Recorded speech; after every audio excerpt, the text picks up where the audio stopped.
Hello everybody, Vinyl Richard. I have enough records to do a vinyl finds, but I'm going to do something a little different. I'm going to combine three different things. The first album I want to show is a generic Flipper, the album by Flipper. Last week I did an entry into Metal Mickey's contest, and one of the questions was show a fish. This is the one that immediately came to mind. And right there's a little fishy.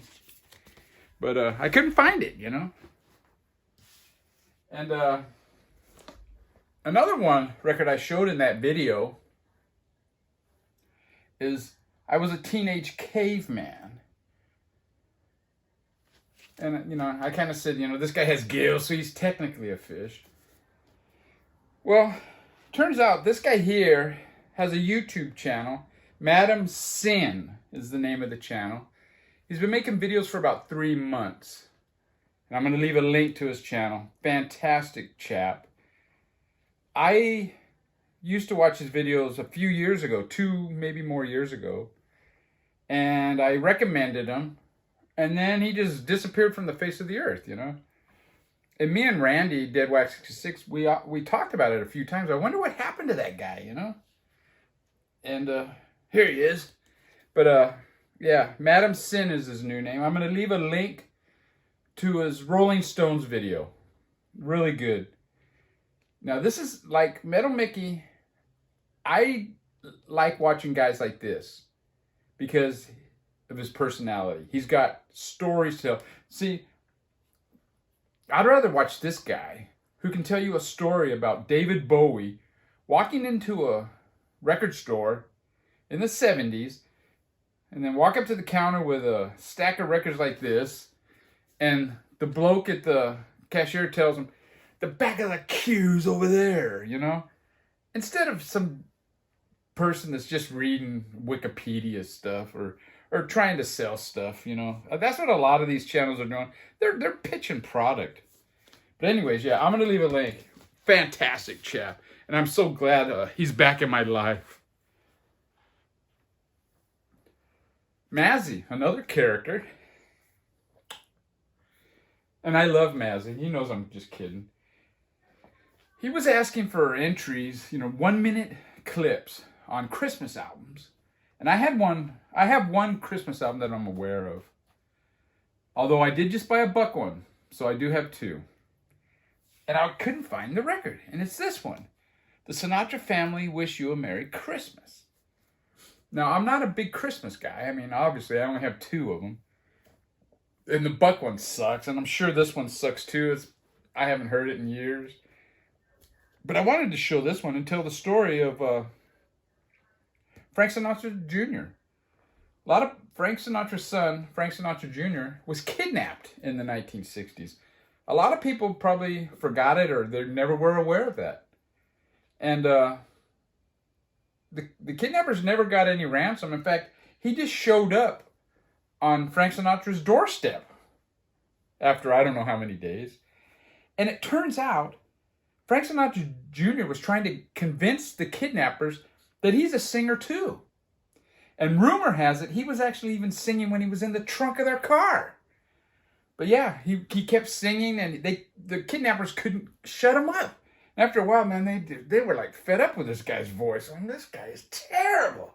And they ended up just taking him and they dropped him off at Frank Sinatra's doorstep. True story. Now, the Vinyl Archivist is doing a contest. The most generous guy in the VC, and I mean that sincerely. And show your wallflowers. I'm going to do, this is my entry. Whether it's a true entry or not, it doesn't matter. He is given a really good prize, though. And I'll leave a link to his contest. But it's show your wallflowers. Now, I wasn't really sure what he meant by that until he explains it in the video. You know, it's like when you go to the dance and you're the sad sap that's standing there and no one's asking you to dance, you know. And I'm going to pick, I don't know if this is truly a wallflower, but it's a band that a lot of people that like garage rock aren't aware of, and it's Los Psychos. Los Secos. They call it, I've heard these guys in interviews and they call it Psychos, but I'm going to call them Secos. And it's a band from Peru. I believe they formed in 64. Their first single came out in 65, and this is a collection of their 6 singles, 7 inches, whatever you want to call them. And it's very similar to the Sonics, you know, that kind of early garage sound. Now, there are videos on YouTube. Did punk rock start in Peru? And no, it didn't. The Sonics actually formed in 62, 2 years before these guys. But their records, their singles, were released simultaneously with the Sonics records. And unfortunately, they only had 6 singles, though. But yeah, really good garage from Peru. I don't know if that qualifies as a wallflower. My next one is a jazz. Now, the jazz guys get a little snooty with their blue notes and all this. And you don't... There's more to jazz than just blue note. And Kenny Gill is the perfect example. This is on Warner Brothers. Yeah, this is on Warner Brothers. Now, I think it's his only album. It might be hard to find. I didn't look on Discogs. But this was a dollar bin cutout, man. No respect guy at all. In fact, jazz didn't get any respect back in the day, man. They were all cutouts. But what was, what is, what will be is the name of this album. It's fantastic stuff. It's not really free jazz, but it's not your traditional. It's not elevator music, put it that way. Fantastic album, and I think it can be had for pretty cheap. Yeah, you don't have to spend a lot. I mean, that's a wallflower. No one's heard of Kenny Gill, you know. No one's talking about Kenny Gill, you know. You know, there's no Kenny Gill tone poet. Now, the early 70s was hard rock country. And my favorite rock band, one of my favorite rock bands from the early 70s is The Faces. Now, I like The Faces more than the Small Faces. I think Steve Marriott, he's one of those singers that tries too hard. With the Peter Frampton song, I like the Peter Frampton songs better. No, that was Humble Pie. What the fuck? Steve Marriott was in Small Faces. He wasn't as bad in Small Faces as he was in Humble Pie, but I still, God, I dug myself a hole. I like The Faces more than Small Faces. Let's just leave it at that. This is probably a good jumping on point for The Faces. It's Rod Stewart on vocals. A lot of people aren't aware of Rod Stewart's 60s and early 70s output. It's really good rock and roll. Ron Wood was the guitarist. He went on to replace Mick Taylor in the Rolling Stones. The drummer is Kenny Jones, I believe. He ended up replacing Keith Moon in The Who, which I think was a bad choice. They should have went with Rat Scabies from The Damned. He was perfect, man. He was perfect. He's a Keith Moon, you know. But anyways, we're talking about The Faces. I think they're kind of a wallflower, because Rod Stewart's later career kind of overshadows this stuff, you know, like, do you think I'm sexy? You know, and then Blondes Have More Fun, all that nonsense. Kind of overshadows his really good rock output.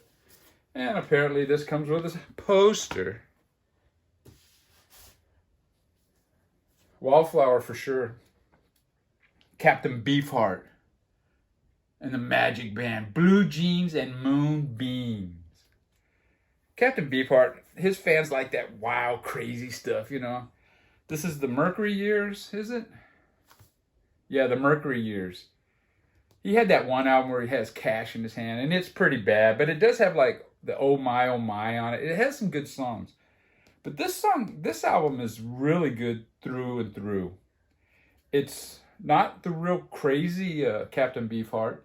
So the real crazy, the guys that like Trout Mask Replica think this is a sellout. But people that don't like Captain Beefheart or don't like Trout Mask Replica, I think you might like this album. And I think it's an excellent album. I like it more than Trout Mask Replica. And I have all of Captain Beefheart's albums, so you can't say I'm not a true fan. But this is a good album. And Ryan Roswell, give this album a chance. Forget about the context of its Captain Beefheart and just listen to the music. It's really good. And it's definitely a wallflower. In the 80s, who was big? Who was all over MTV? Hall & Oates. Their 70s output, I think you could consider nowadays being a wallflower, even though they had singles with Rich Girl and Sarah Smiles. I prefer their 70s output over the 80s stuff. I really wasn't into the 80s stuff. It might be good pop music, but when that was around, that's not where I was. I was not into that. I was listening to Butthole Surfers, Black Flag, you know what I mean? I was bouncing off of walls, for Christ's sake. But yeah, Abandoned Luncheonette, really good album. They have one album, it's called War Babies. That's like a good rock album.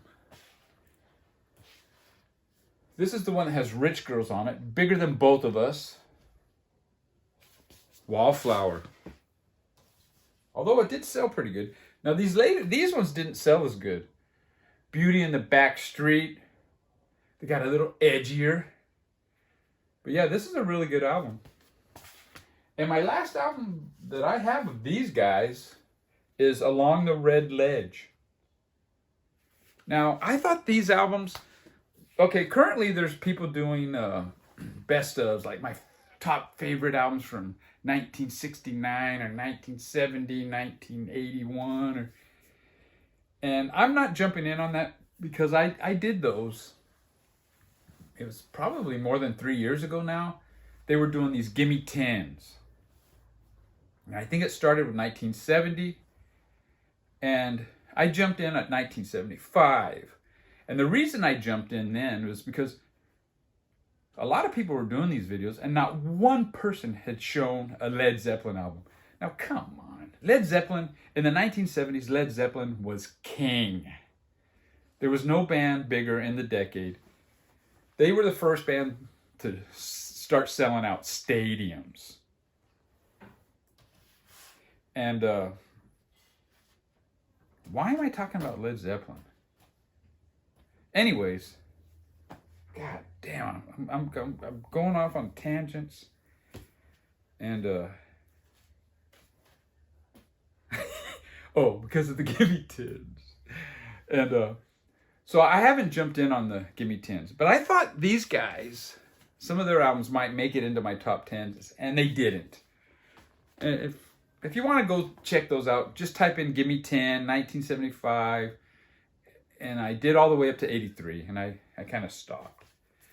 But this is the album I highly recommend. Even though those other ones I would consider wallflowers, this is the one, if you like Robert Fripp, check this album out. It's like a Robert Fripp, Daryl Hall collaboration, and it's fantastic.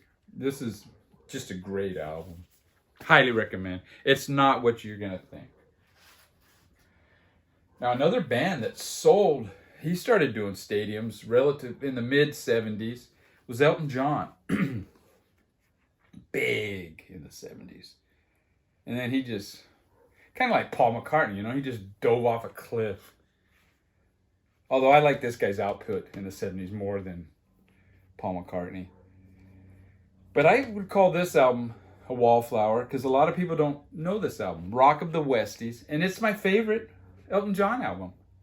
I got rid of all my Elton Johns except for 3. And this is one of them I kept because this is my favorite album. This one really, it's more of a rock album. It isn't the mellow piano stuff.